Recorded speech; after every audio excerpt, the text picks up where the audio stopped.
I'm actually going back to my roots with this video. I'm going to a CNN article for once. I haven't used CNN as an active news source in at least 3 years. Um, and again, that might not be a big deal for most people. That's a big deal for me. So the article's called Biden Faces an Angry Rift in His Own Party Over Palestinian Conflict. And the reason this article is important to me is because I like to see how major news outlets are covering this and then juxtapose it to my own opinion. So, without further ado, let's begin. So much attention has been focused on the rift in the GOP over former President Trump's anti democratic lies about the 2020 election. But Democrats have their own brewing disagreement over how the United States should react to violence between Israelis and Palestinians, leading Democrats to question President Joe Biden's commitment to human rights and demanding he do more to pressure Israel. It's an awkward public fight for a party that has made its commitment to social and racial justice a main part of its platform. As the U.S. comes to grips with its own history of racism in new ways and adopts the Black Lives Matter movement in the mainstream way, liberals want to apply similar notions of justice to foreign policy, where an increasing number see apartheid in Israel's approach to the Palestinians. Vocal liberals have criticized the White House for placating Israel and ignoring human rights as violence mounts, as well as loudly criticizing Biden for not openly opposing Israel's planned evictions of Palestinian families from a neighborhood in East Jerusalem.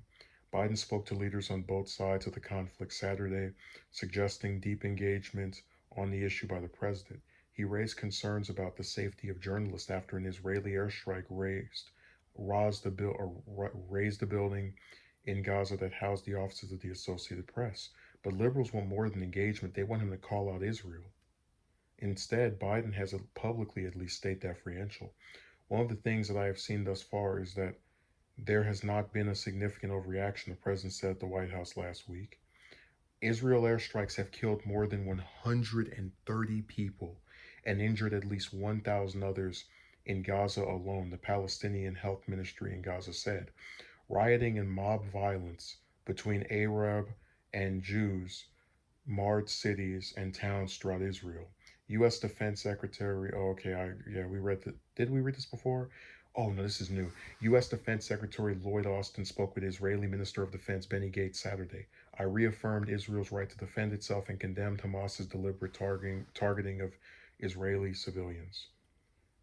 Yeah, what a it's so great to have the first black defense secretary, even though he does the exact same Israel bootlicking as all of his white counterparts in the past, with the exception of maybe like what, two or three people.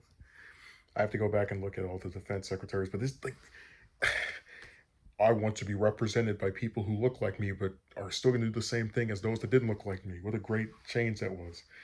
Uh, After Biden on Wednesday uttered the often repeated mantra that Israel has a right to defend itself, liberals lashed out on the floor of the U.S. House. Do Palestinians have a right to survive? Asked New York Representative AOC in her fiery speech on Thursday. The progressive Democrat continued to speak on Twitter this weekend, writing, if the Biden administration can't stand up to an ally, who can it stand up to? How can they credibly claim to stand up for human rights? Michigan Representative Rashida Tlaib responded on Saturday to the attack on the building housing international media. Israel targeting media sources is so the world can't see Israel's war crimes led by the apartheid in chief Netanyahu. Damn, that's a strong statement. The apartheid in chief Netanyahu. I gotta go donate to Tlaib now. That's really good. Um, Let me just, I don't want to read this whole thing because we'd be here for probably 20 minutes, and I'd rather not do that because people's attention spans aren't exactly as large as I'd like them to be, um, by and large. So here's what you need to understand about this and why Biden is being a coward.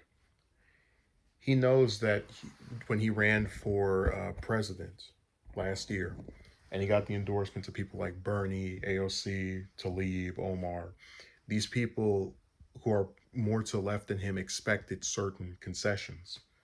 Um, and one of those concessions, or at least one of those things they thought would be different under him and under Trump, was, some actual pushback against Israel when it does things that are very wrong.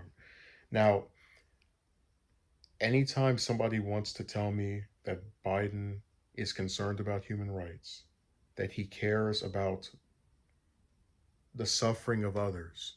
And you remember all these people when he was running for president, he has so much empathy. He cares about me and you, and he knows what it's like to suffer and lows and blah, blah, blah, blah. But to know that he can't even stand up to a country that has killed, you read it in this article, more than 130 people.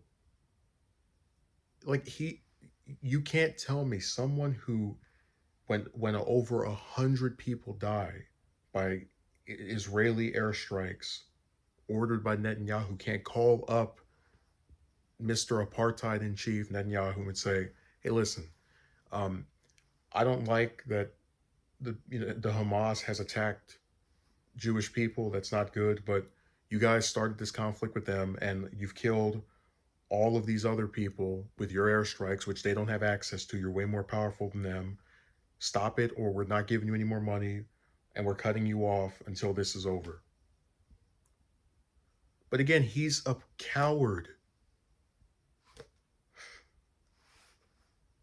And like, this is why I don't like these moderate politicians, because they take moderate, right? They just being in the middle, centrist, and they stretch it to the extreme. How does someone not react with frustration, or at the very least disgust, at the idea of a government killing over 100 people?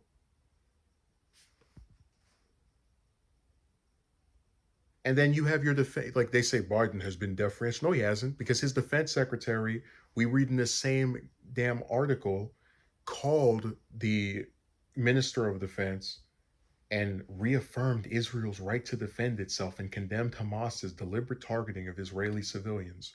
I wonder when his defense secretary is going to call the Hamas and condemn Israel's deliberate targeting of civilians. It won't. He won't, because Austin is someone who licks Netanyahu's butt crack, and Biden is a pussy. Like, he's a wimp.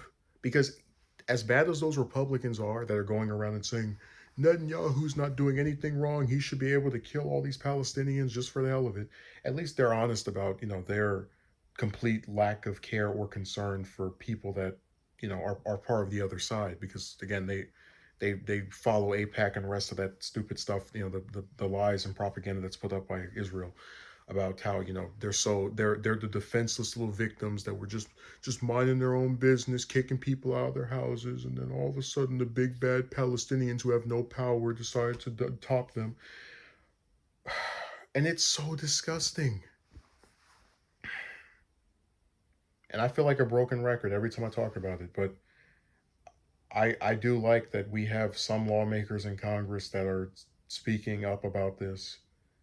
I just hate that we have a president that is so cowardly as to not, like AOC made a great point. If you can't stand up to an ally, what makes us think you can stand up to an enemy? If I couldn't tell my friend to stop doing something wrong, how can I tell a person that I hate to stop doing something wrong? I couldn't. If Biden can't stand up to Israel, he sure as hell can stand up to Afghanistan, to Russia, to North Korea, Iran, any of these countries that, again, are not my enemies, but just are considered antagonistic to the overall United States.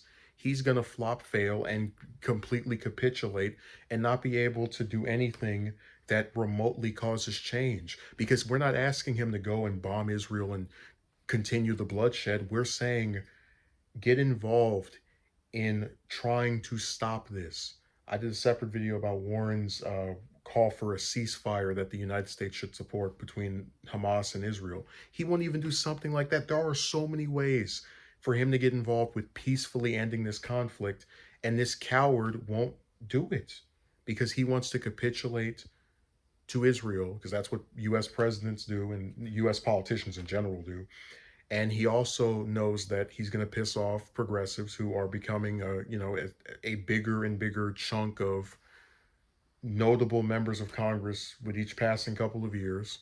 So he just is like this. I mean, he's like the older version of Malcolm in the Middle. We might as well just have him have that. It's Biden in the middle, except not really, because he has to have his defense secretary go behind people's back, because people don't pay attention to secretaries as much as the president. Go behind our back and go, "Don't worry, Israel. We'll cover for you. We'll pretend that you guys were just these poor helpless victims that the Palestinians were screwing with instead of the other way around." It is so disgusting. And I don't know what's worse, the fact that all these people are getting murdered and the US won't do anything about it, or that this same stupid bastard is going to run probably in 4 years and get another 60 million people to vote for him. Or some other clown that's going to, because Trump would have done the same thing, or if not worse, you know, just nothing changes. Even with things that are very simple to influence in a non violent manner, if you're Biden, aka the most powerful person on the planet currently. Pathetic.